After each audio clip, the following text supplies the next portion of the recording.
पश्चिम बंगाल के मुख्यमंत्री शुवेंदु अधिकारी ने प्रेस कॉन्फ्रेंस में कहा कि बंगाल की जनता ने डबल इंजन सरकार के सपने को पूरा कर दिया है। शुवेंदु अधिकारी ने कहा कि चुनाव के दौरान जनता से संस्थागत भ्रष्टाचार खत्म करने और महिलाओं की सुरक्षा सुनिश्चित करने का वादा किया गया था, जिस पर अब सरकार ने आधिकारिक तौर पर काम शुरू कर दिया है।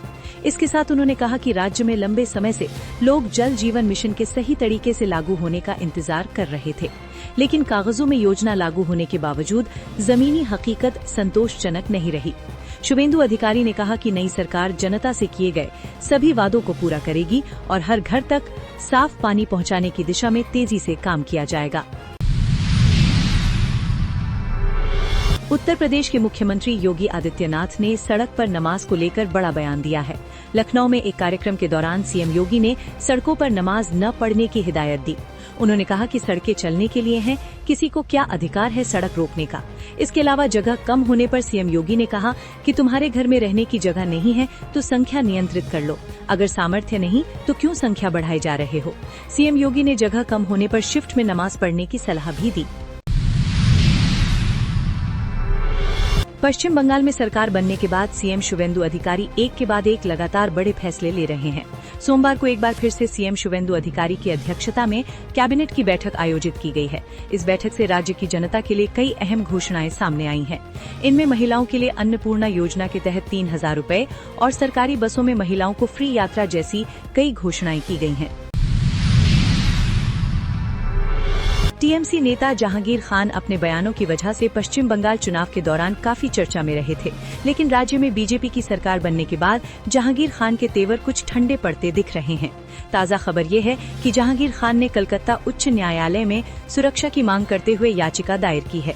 जहांगीर खान का आरोप है कि उनके खिलाफ कई झूठी एफआईआर दर्ज की गई हैं, इसलिए उन्होंने अदालत से सुरक्षा का अनुरोध किया है।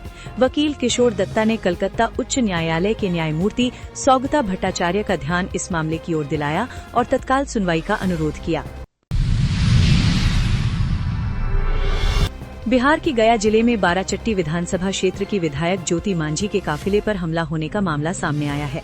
घटना मोहनपुर प्रखंड के बमुआर पंचायत के गंभीरा गांव के पास की बताई जा रही है, जहां विधायक को रास्ते में रोककर उनके साथ बदसलूकी और सुरक्षा कर्मियों के साथ हाथापाई की गई।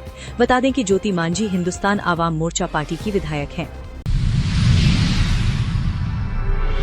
फिल्मी दुनिया में ऐसे कई स्टार हैं जिन्होंने अच्छी खासी नौकरी को ठोकर मारकर एक्टिंग जगत का रुख कर लिया है।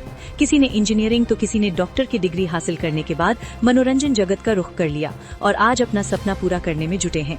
ऐसे ही एक्टर हैं अमोल पराशर, जिन्होंने आईआईटी दिल्ली से मैकेनिकल इंजीनियरिंग की पढ़ाई के बाद इंजीनियरिंग में अपना करियर छोड़कर एक्टिंग का रुख कर लिया। अमोल ने इंजीनियरिंग की पढ़ाई के बाद नौकरी भी की, लेकिन इंजीनियरिंग करते हुए ही उन्हें एक्टिंग का चस्का लग चुका था, जिसके बाद उन्होंने अपने सपनों को पूरा करने के लिए नौकरी छोड़कर एक्टिंग की दुनिया में एंट्री कर ली। पंचायत वेब सीरीज ओटीटी की उन सीरीज में से है जिसके अब तक आए चारों सीजन सफल रहे हैं। अब दर्शक पंचायत के अगले चैप्टर का इंतजार कर रहे हैं, जो आखिरकार खत्म हो गया है। पिछले साल यानी 2025 में सीजन 4 आया था, जो रोमांचक मोड़ पर खत्म हुआ था। इसके बाद से ही फैंस अगले सीजन के इंतजार में थे। मार्च में प्राइम वीडियो ने अपकमिंग फिल्मों और सीरीज की घोषणा के दौरान आधिकारिक तौर पर सीजन 5 की घोषणा की और अब एक नए पोस्ट के साथ मेकर्स ने दर्शकों के बीच उथल-पुथल मचा दी है। नीट 2026 परीक्षा को पेपर लीक होने के बाद रद्द कर दिया गया है। इसके साथ ही दोबारा परीक्षा के लिए नई तारीख का भी ऐलान कर दिया गया है। इस बीच नीट परीक्षा को लेकर सुप्रीम कोर्ट में नई याचिका दायर की गई है। ये याचिका सुप्रीम कोर्ट के वकील सत्यम सिंह राजपूत के माध्यम से आरजेडी सांसद सुधाकर सिंह, सामाजिक कार्यकर्ता अनुभव गर्ग और इंडियन मेडिकल एसोसिएशन के राष्ट्रीय प्रवक्ता डॉक्टर ध्रुव चौहान और राजनैतिक नेता हरिशरण देवगन ने दाखिल की है। याचिका में नीट यूजी 2026 परीक्षा प्रणाली में बदलाव की मांग की गई है। केरल की नवनिर्वाचित सरकार का आज तिरुवनंतपुरम सेंट्रल स्टेडियम में शपथ ग्रहण समारोह हुआ। इस समारोह में कांग्रेस नेता राहुल गांधी, प्रियंका गांधी, मल्लिकार्जुन खड़गे समेत कांग्रेस के तमाम सीनियर नेता मौजूद रहे। समारोह में वीडी सतीशन ने सीएम पद की शपथ ली। केरल के राज्यपाल राजेंद्र विश्वनाथ अर्लेकर ने केरल के मुख्यमंत्री के रूप में शपथ लेने के बाद वीडी सतीशन को बधाई दी।